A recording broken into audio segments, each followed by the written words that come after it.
때가 오니 날 새롭게 하시고 주의 은혜를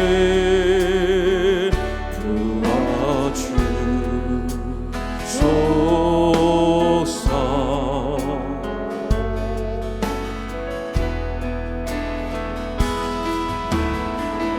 내 안에 발견한 나의 연약함 모두 벗어지리라. 주의 사랑으로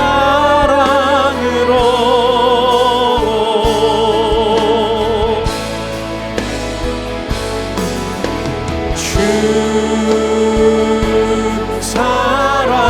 사랑 나를 붙드시 이곳 주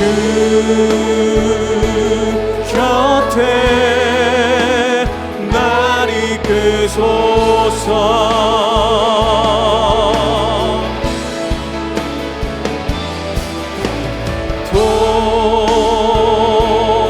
독수리 날개 쳐올라가는 나 주님과 함께 일어나 걸으리. 주의 사랑 안에.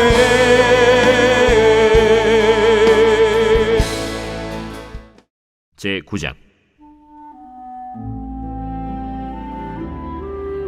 온 이스라엘이 그 계보대로 계수되어 그들은 이스라엘 왕조실록에 기록되니라. 유다가 범죄함으로 말미암아 바벨론으로 사로잡혀 갔더니 그들의 땅 안에 있는 성읍에 처음으로 거주한 이스라엘 사람들은 제사장들과 레위 사람들과 느디님 사람들이라. 유다 자손과 베냐민 자손과 에브라임과 므낫세 자손 중에서 예루살렘에 거주한 자는 유다의 아들 베레스 자손 중에 우대이니 그는 암미후세 아들이요 오므리의 손자요 이므리의 증손이요 바니의 현손이며 실로 사람 중에서는 맏아들 아사야와 그의 아들들이요 세라 자손 중에서는 여우엘과 그 형제 690명이요 베냐민 자손 중에서는 하스누아의 증손 호다위아의 손자 무술람의 아들 살루요 여로함의 아들 이브느야와 미그리의 손자 우시의 아들 엘라요 이브니야의 증손 르우엘의 손자 스바디아의 아들 무술람이요 또 그의 형제들이라. 그들의 계보대로 계수하면 956명이니 다 종족의 가문의 우두머리들이더라. 할렐루야! 오늘도 말씀과 기도로 하루를 시작하는 모든 성도님들을 주님의 이름으로 환영합니다.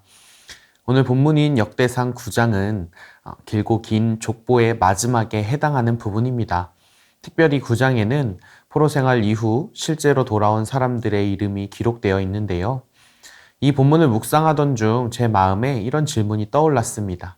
이 많은 이름들 속에 내 이름이 있었다면 어땠을까? 조금 더 나아가 나의 이름 옆에 나의 사명이 함께 기록되어 있다면 어떤 느낌이었을까? 사랑하는 여러분, 오늘 이 족보 속에 여러분의 이름이 들어있다면요. 조금 더 나아가서 단순히 이름뿐만 아니라 나의 이름 옆에 나의 사명이 함께 기록되어 있다면 여러분은 과연 이 말씀이 어떤 의미로 다가오겠습니까? 오늘 이 말씀을 함께 묵상할 때에 이 족보에 기록된 귀한 자가 바로 여러분 자신이며 이 본문의 주인공이 바로 여러분 각자라고 생각하시며 말씀을 함께 살펴보기를 원합니다. 먼저 오늘 1절과 2절에는 이렇게 기록되어 있습니다. 온 이스라엘이 그 계보대로 계수되어 그들은 이스라엘 왕조실록에 기록되니라. 유다가 범죄함으로 말미암아 바벨론으로 사로잡혀 갔더니 그들의 땅 안에 있는 성읍에 처음으로 거주한 이스라엘 사람들은 제사장들과 레위 사람들과 느디님 사람들이라. 역대기 기자는 이스라엘이 범죄하여 바벨론으로 사로잡혀 갔다고 말합니다. 그러니 이스라엘이 힘이 없어서 국력이 약해서 경제력이 부족해서 바벨론의 포로가 된 것이 아니라 하나님 앞에서 범죄함으로 바벨론의 포로가 되었다는 것이지요. 그런데 오늘 역대기 기자는요, 그렇게 범죄했던 그들의 삶의 초점을 맞춰 기록하지 않고 오히려 온 이스라엘이라는 표현을 사용하면서 이스라엘을 향한 하나님의 본심을 확인시켜 주고 있습니다. 오늘 본문을 보면 그것을 확인할 수 있는데요. 먼저 2절에 보니까 그들의 땅이라는 표현이 등장합니다. 이 표현은 예루살렘 성을 지칭하는 표현인데요. 하나님께서 거룩하게 생각하시는 그 예루살렘 성 안에 새롭게 살아갈 사람들이 바로 이스라엘 너희들이다, 그렇게 말씀하고 계시는 것입니다. 여러분, 그런데 가만히 생각해 보니 사실 이 말씀을 듣고 있었을 이스라엘의 현실과는 사실 역대기 기자가 하는 말은 반대가 되는 것 같습니다. 왜냐하면 당시 예루살렘은 폐허였기 때문입니다. 돌아온 삶은 초라했을 뿐이었고 이미 선조 대대로 받아서 자신들에게 주어져야만 했던 그 기업들은 도로 찾을 수 없는 실정이었기 때문이지요. 그러니 사실은 이 당시의 사람들의 입장에서는 그렇게 폐허가 되고 이전에 받았던 기업들을 되찾지 못하게 되었으니 그런 삶으로 돌아가게 되어야 한다니 오히려 그간 이 70년간의 세월 동안 잘 정착했었던 바벨론에서의 안락했던 삶이 더 그리웠을지도 모르겠다라는 것입니다. 그런데 역대기 기자는 그런 현실을 외면하지 않으면서도 그보다 더 깊은 하나님의 시선을 보여줍니다. 비록 형실은 폐허 같아도 너희는 여전히 하나님의 백성이다.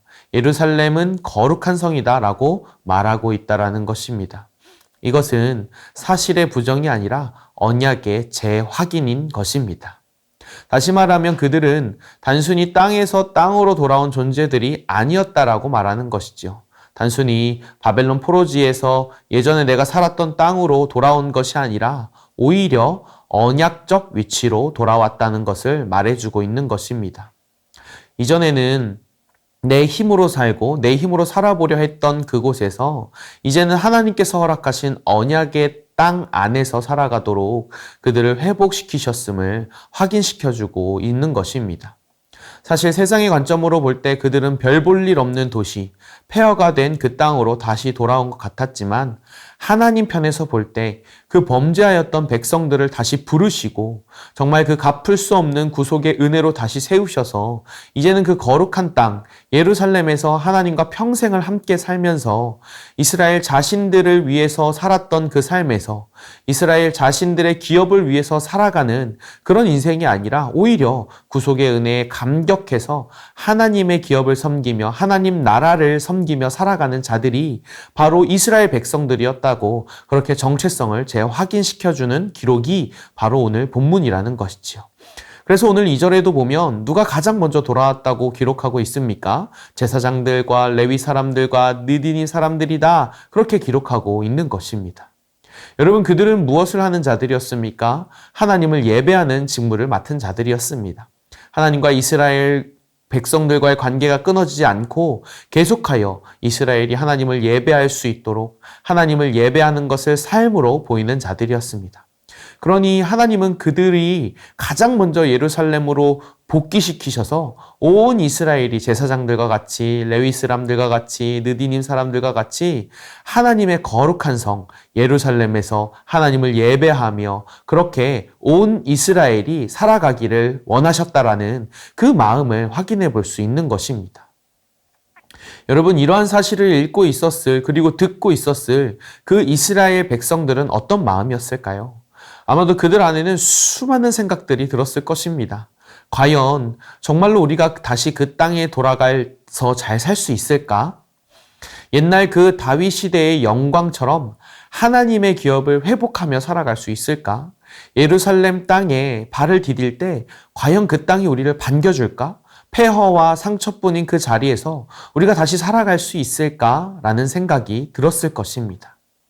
어쩌면 하나님의 백성이라는 정체성도 예루살렘이라는 거룩한 땅도 이제는 그들과는 너무나 먼 이야기처럼 느껴졌을지도 모르겠습니다.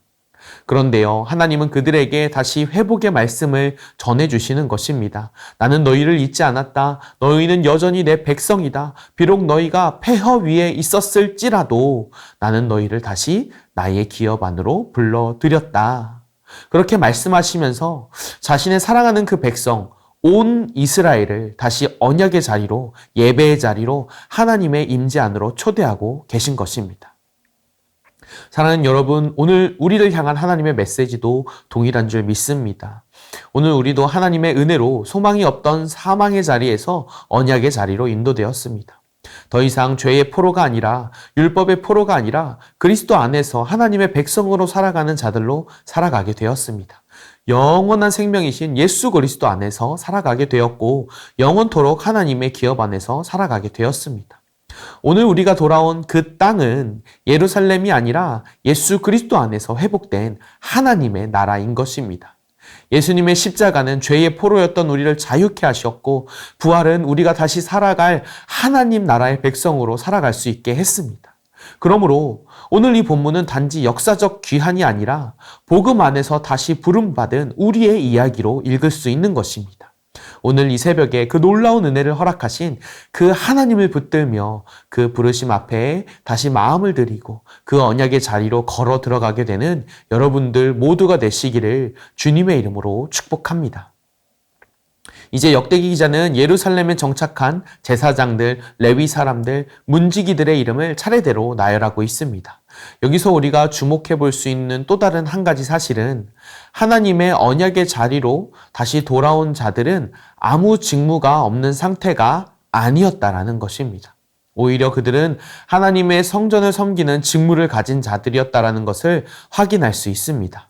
13절의 말씀에 보니까 그들은 하나님의 성전의 임무를 수행할 힘이 있는 자들이었다라고 성경이 기록하고 있습니다. 그들은 단지 땅을 회복하기 위해 다시 돌아온 자들이 아니었다라는 사실을 확인할 수 있는 것이죠. 오히려 하나님의 성전의 임무를 수행할 자들이었다라는 것입니다. 여러분, 하나님의 성전 안에서 그들이 해야 할 임무는 무엇이었습니까? 하나님을 온전히 예배하는 것이었습니다. 하나님과 온전히 깊은 관계를 맺는 것이었습니다. 온전히 하나님과의 깊은 관계를 회복하는 것이 바로 그들이 해야 할 일이었습니다. 여러분 한번 생각해 보십시오. 이스라엘이 왜 하나님 앞에서 범죄하였고 왜 바벨론의 포로로 붙들려 가게 되었습니까? 하나님과의 관계를 잊어버려서였지 않았습니까? 하나님과의 신뢰의 관계를 형성하지 못하고 하나님을 오해하고 하나님을 인정하지 못하고 하나님을 온전히 신뢰하지 못하니 그 관계가 깨져서 그로 인하여 우상 숭배가 등장하게 되고 배교가 등장하게 되었던 것 아니겠습니까? 그러니 하나님은요, 지금 깨지고 찢겨져 버린 하나님과 이스라엘과의 관계를 온전히 회복하고 온전하게 이루어가고 싶으셨다는 것입니다. 단순히 위대한 건축물을 세우기 위하여, 단순히 땅을 세우기 위하여 그들을 부르신 것이 아니라는 것이죠. 여러분, 오늘 우리도 마찬가지입니다. 하나님은 위대한 성에 관심이 있지 않으십니다. 하나님은 위대한 건축물에 관심이 있지 않습니다. 하나님은 위대한 예루살렘에 관심이 있지 않으시다라는 것입니다. 오히려 하나님의 나라, 하나님의 백성, 하나님과의 깊은 관계를 맺고 살아가는 그들에게 관심이 있었다라는 것을 확인하게 되는 것이지요. 여러분 또 한 가지 발견할 수 있는 사실은 무엇입니까? 17절부터 27절에 보니까 회막문을 지키는 자들에 대하여 열거하고 있는데요. 여기서 한 가지 특이한 사실은 제사장들보다 레위 사람들보다 문지기들의 이 이름들이 더 많은 분량을 차지하고 있다는 것입니다. 그럼 여러분 한 가지 질문이 드는 것이죠. 아니 하나님과의 관계를 회복함에 있어서 가장 중요한 역할을 하는 제사장 그룹이 아니면 레위 그룹이 더 많은 분량을 차지해야 되는 것 아니겠습니까? 라는 생각이 든다는 것입니다. 그런데 여러분 여기에는 깊은 의미가 들어가 있습니다. 여러분 성지연 문지기들의 역할은 무엇입니까? 성 안으로 들어오는 더러운 것들을 막아서는 역할을 감당합니다. 또 다른 한 가지 역할은 성전 안에 들어있는 기물들, 하나님께서 소중히 여기시는 것들을 빼앗기지 않도록 하는 역할을 동시에 맡고 있는 것입니다. 뿐만 아니라 24절에 보니까 그들은 동서남북 사방을 지켰다고 말합니다. 그러니 삶의 모든 반경을 다 지키고 있었다라는 것이죠. 27절에도 보니까 밤낮 지키고 있었으며 시도 때도 없이 성전을 지켰다고 말하고 있는 것입니다. 이것으로서 알 수 있는 사실은 무엇입니까? 이제 이스라엘은 단순히 하나님과 예배만 하고 하나님과 관계만 하는 자들을 넘어서서 거룩한 하나님의 나라, 거룩한 하나님의 도성의 문지기들로 부름을 받았다는 것을 확인할 수 있는 것입니다. 여러분 오늘날 우리 또한 역시 마찬가지입니다. 오늘날 거룩한 하나님 나라의 문지기들은 누구이겠습니까? 하나님께서 우리에게 허락하신 아름다운 도시, 더러운 것들로부터 이 도시를 막아내고 죄악된 것들로부터 이 도시를 막아내고 온전하지 못한 것들로부터 이 도시를 막아내는 그 사명을 부여받은 자들은 누구이겠습니까? 매일 하나님 앞에서 예배하고 찬양하며 세상과 하나님을 이어지게 하고 하나님과 세상과의 관계를 올바르게 이어나가게 할 수 있는 그 모든 일에 연결고리가 되어지는 우리가 바로 현대의 레위인들이고 문지기들인 것입니다.